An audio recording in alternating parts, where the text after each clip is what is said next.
오늘 말씀에도 14만 4천이라는 숫자가 나옵니다. 지난 주일에 소상히 설명했습니다.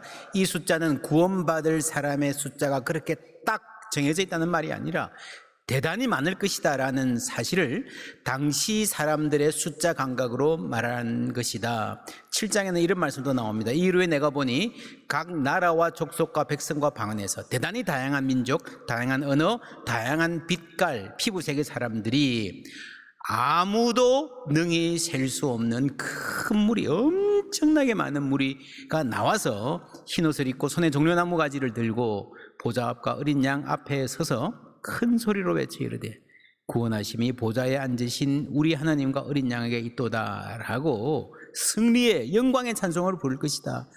다양한 문화에서 다양한 언어에 셀 수 없이 큰 무리가 나와서 라고 하는 말이죠. 여러분, 지금은요 복음이 온 세계에 전파되어서 모든 나라 모든 지역의 교회가 세워져 가고 있죠. 세계의 기독교인이 약 25억 명으로 추산된다고 합니다. 그래서 사실은 이 말씀이 상당히 이루어져, 당시로 보면 깜짝 놀랄 정도로 이루어져 가고 있는 거예요. 누가 생각했겠습니까?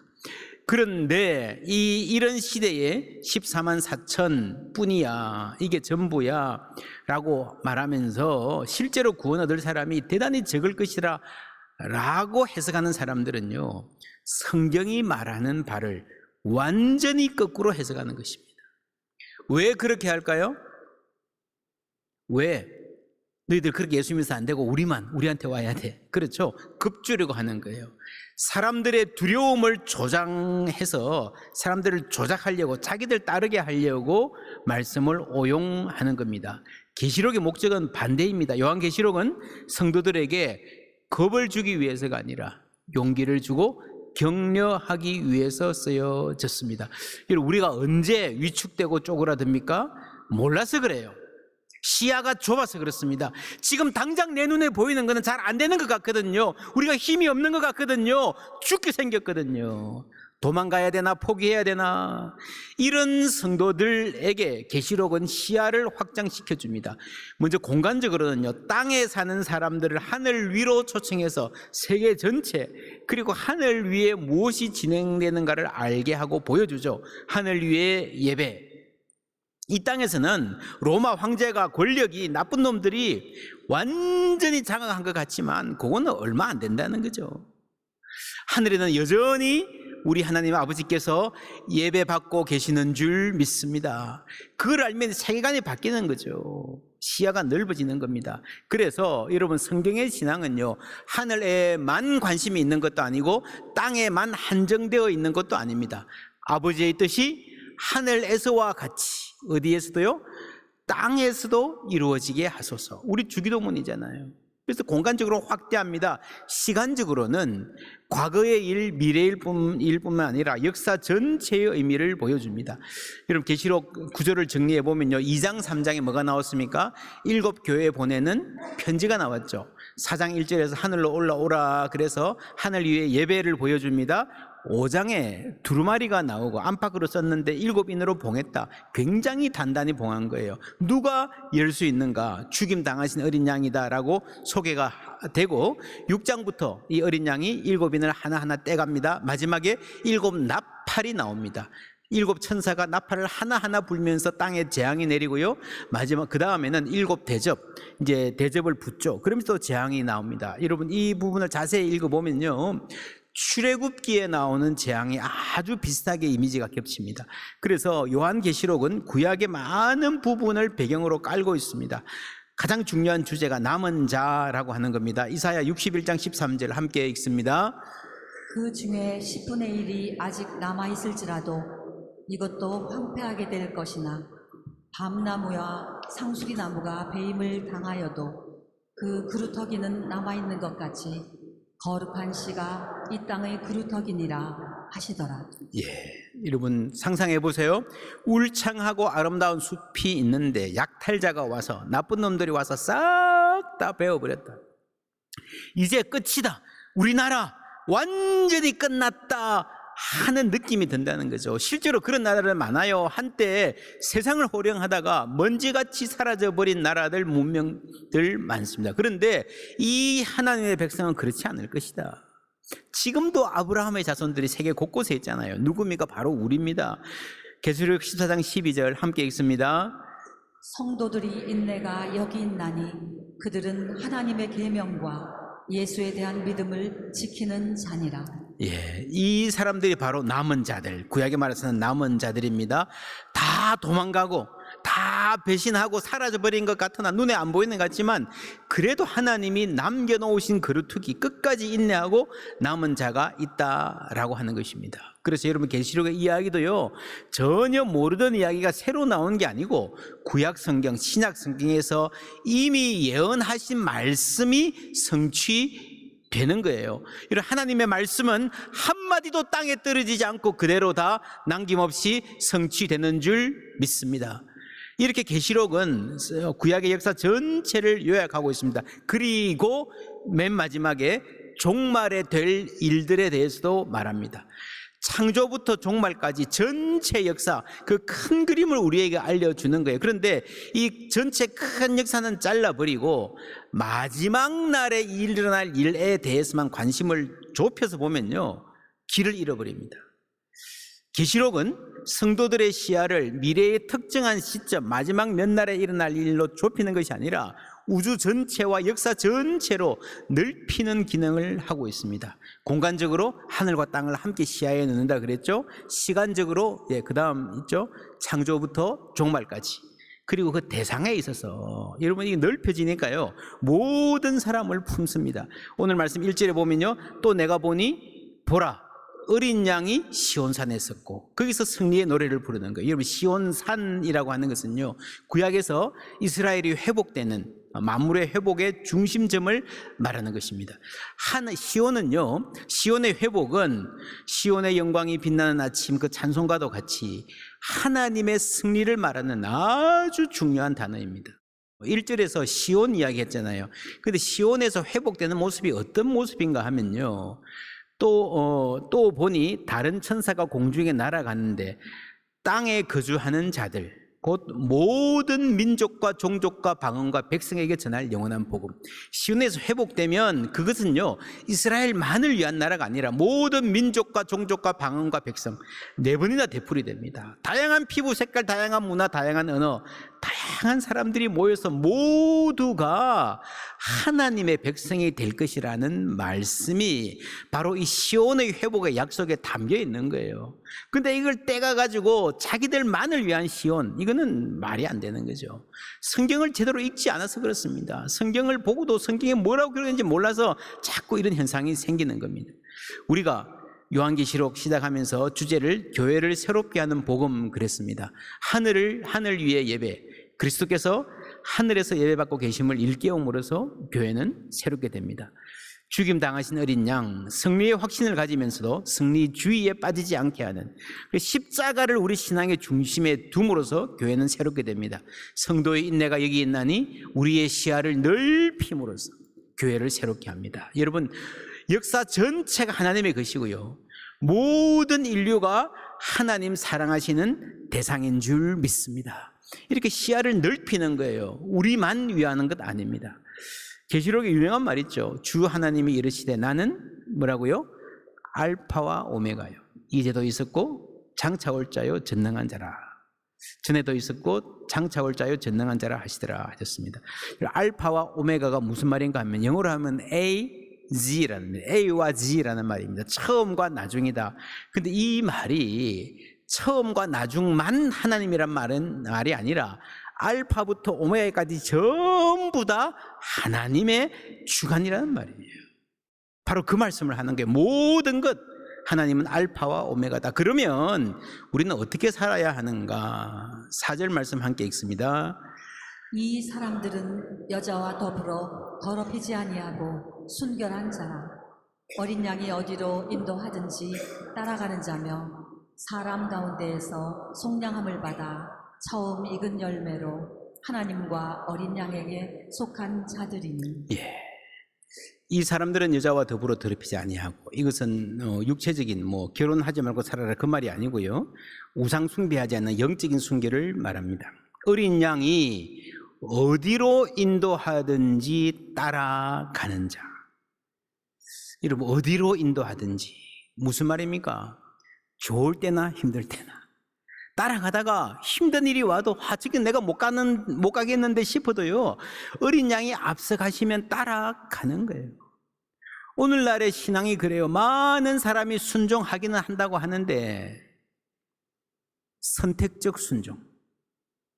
따라가다가 힘들면 잠시 빠지고, 요거는 아닌 것 같아요. 뒤로 숨고. 전쟁으로 생각하면요, 치열한 전투가 벌어질 때 들어가 숨어 있다가 마치고 밥 먹을 때 숟가락 들고 상 받을 때 앞에 나가서 생색내고 내가 했어요. 여러분, 그런 찬송이 있잖아요.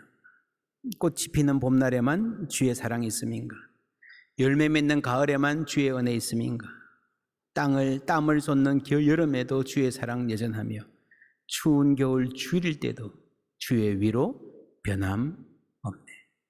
솔로몬의 부귀보다 욥의 고난 더 귀하고 솔로몬의 지혜보다 욥의 인내 아름답다. 이 세상의 부귀영화 마귀 유혹 손짓하는 고생 중에 인내하면 최후 승리 이루리라. 할렐루야. 그 최후 승리, 이거를 이야기하는 것입니다. 요한계시록에 있는 상당수 교인들은 극단적인 박해 아래 감옥에 갇히고 순교하고 목에 칼이 들어오고 그런 사람들이 아니에요. 먹고 살만한 사람들이에요. 의외로 유복하고 풍족한 삶을 살고 있습니다. 교회도 가고 헌금도 하고 적당하게 봉사도 하고 열심히 예수 믿었더니 하나님 복 주셨다, 이거 봐라, 나 부자다, 자신의 성공을 자랑하기도 하는 그런 사람들이 많이 있었습니다. 그런데 생각해 보라는 거죠. 여러분이 짐승에게 경배하고 있지는 않은지, 짐승의 표를 받았지는 않았는지. 내 이마에 없는데요, 그게 아니고요. 여러분, 매매를 못하게 한다, 이 말은 경제활동의 제약을 말하는 거죠.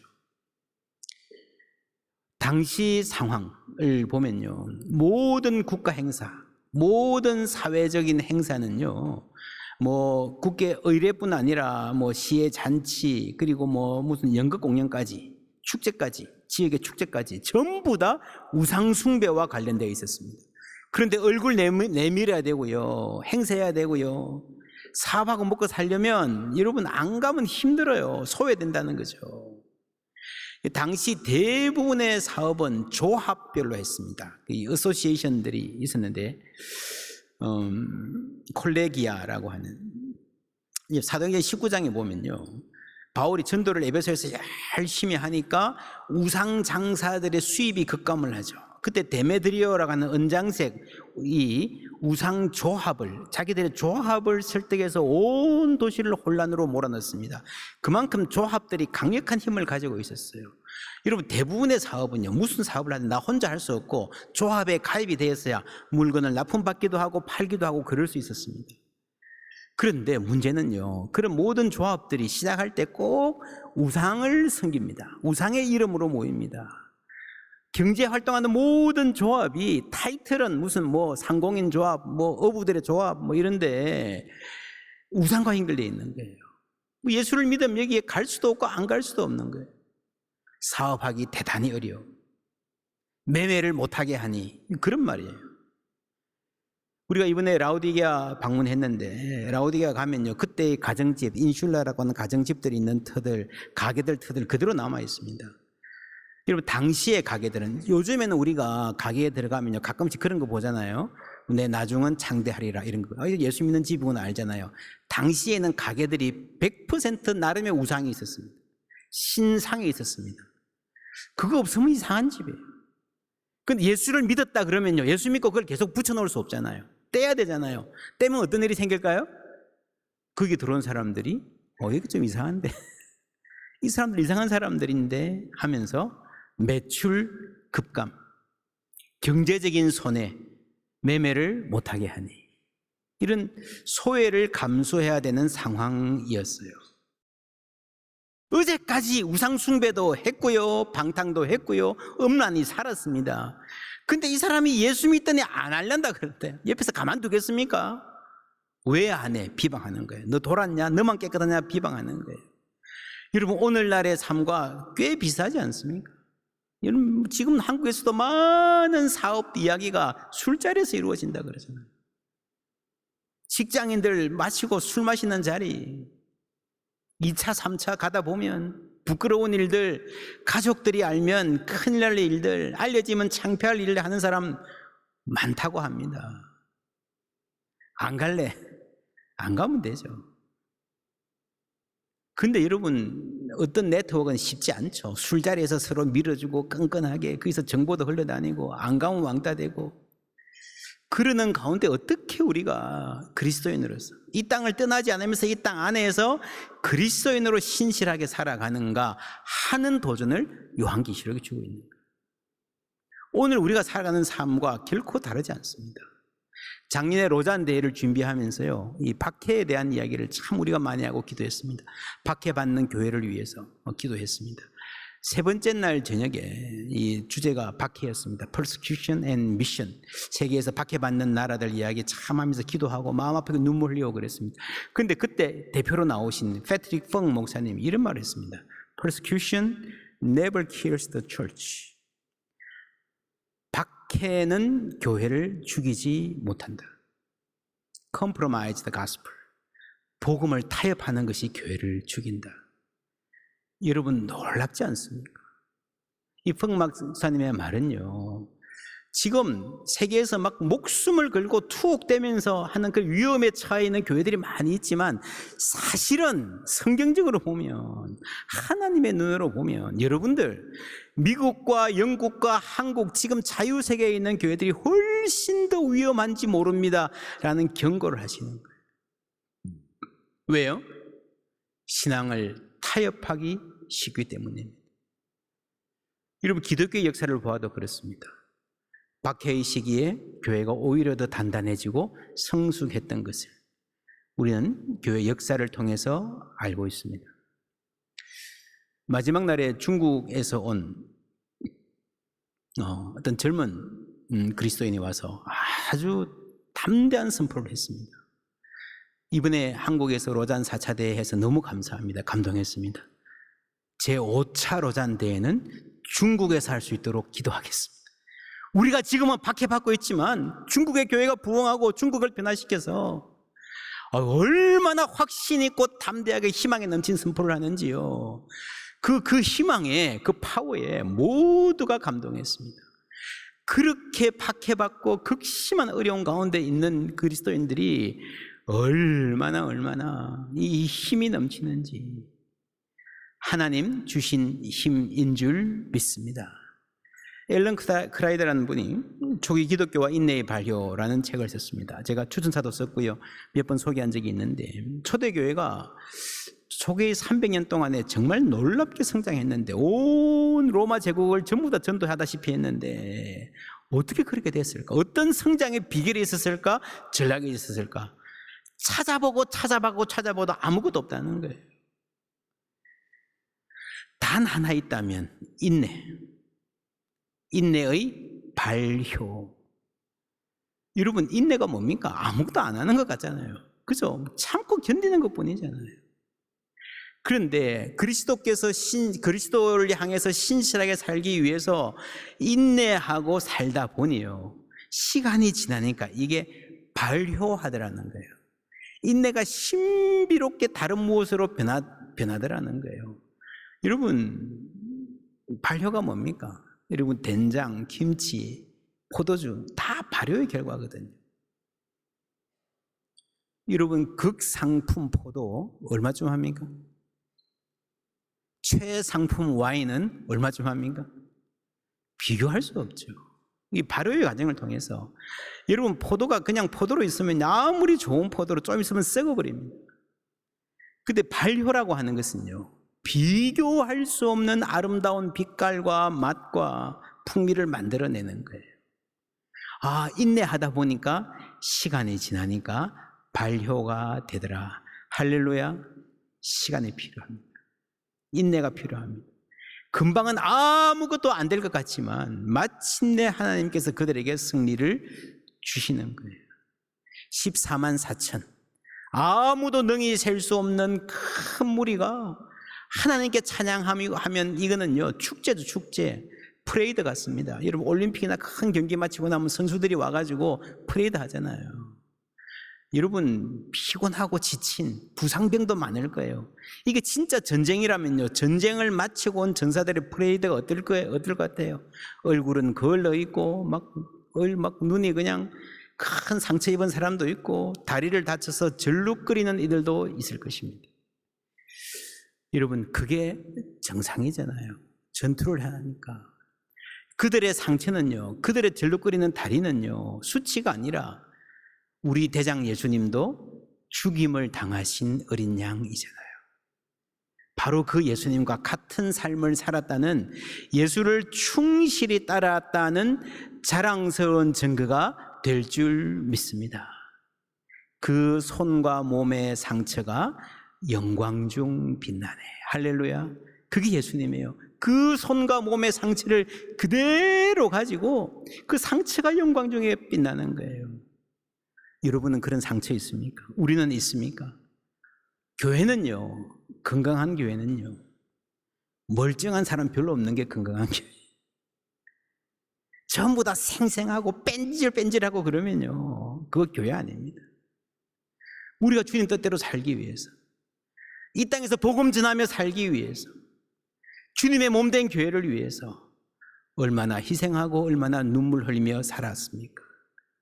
그 손과 몸의 상처가 영광 중 빛날 줄 믿습니다. 우리 교회 섬기시는 많은 직분자들 은퇴식 할 때 무슨 생각하십니까? 예수님 때문에 대접받고 높은 자리에 올라간 기적이 아니라 예수님 때문에 오해받고 희생하고 손해본 기억들로 가득했으면 좋겠습니다. 그게 영광 중 빛나는 상처인 거예요. 우리가 이 세상 떠나서 주님 앞에 설 때 어떤 모습으로 떠나겠습니까? 우리가 주님 위해서 흘린 눈물, 주님 영광 위에 살다 받은 상처, 주님께 신실하려고 놓쳤던 세상적인 기회, 참아야 했던 순간들, 꺾어야 했던 자존심들, 바로 그것이 우리가 죽임 당하신 어린 양의 편에 섰다는 증거가 될 줄 믿습니다. 그 상처가 영광 중에 빛날 거예요. 상처 없는 섬김 없습니다. 기대하지 마십시오. 요한계시록 14장 12절 말씀 다시 읽습니다. 성도들의 인내가 여기 있나니 그들은 하나님의 계명과 예수에 대한 믿음을 지키는 자니라. 아멘. 성도들의 인내가 어디 있나니? 여기 있나니. 이 여기가 어디예요? 이러면 저 멀리 어떤 동네에, 중국에 뭐 베트남에 선교지에 뭐 이런 사람이 있다, 그게 아니고요, 여기 있는 거예요. 여기. 요한계시록은 1장에 그런 말씀이었습니다. 여러분 기억하십니까? 이 예언의 말씀을 읽는 자와 듣고 지키는 자들은 복이 있다. 그렇죠? 이 말씀이 거기서 선포되는 거예요. 말씀이 선포되는 오늘, 말씀이 선포되는 지금, 바로 그 자리가 우리가 주님 만나는 자리고 승리를 향해서 인내의 삶이 시작되는 자리인 줄 믿습니다. 요한계시록 말씀이 처음 낭독될 때의 그 자리, 또 오늘 이 자리에서 우리가 함께 하나님의 말씀을 들을 때에 우리의 삶에 다가오시는 하나님의 말씀이 선포되는 그 자리, 오늘 우리가 부를 찬송 가사가 이렇습니다. 오늘 이 자리에 모인 우리. 여기서 시작되는 겁니다. 인내의 삶도 승리의 삶도 여기서 시작되는 겁니다. 어린 양 예수 따라가는 무리 되게 하소서. 성령의 충만한 임재 안에 어둡던 우리 눈이 밝아져서 우리의 시야가 넓어지고 예수님을 알아서 주를 보게 되는, 그래서 이전과는 다른 영광의 삶 살아가는, 승리를 예비하는 우리 모두 되기를 주님의 이름으로 축원합니다.